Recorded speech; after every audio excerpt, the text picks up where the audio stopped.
Welcome to Shopware tutorial. In this video, we learn how to enable disable show buy button in listing page.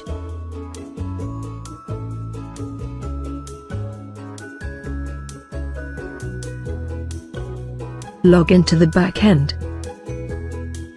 Go to Settings and Listing Settings.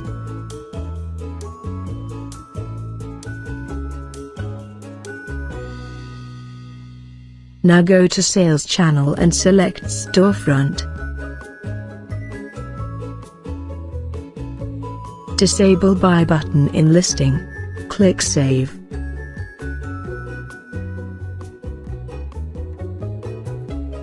Now go to Site and refresh the page to see the changes. Now go to Settings and enable the buy button in listing. Click Save. Now go to Site and refresh the page to see the changes. Thanks for watching.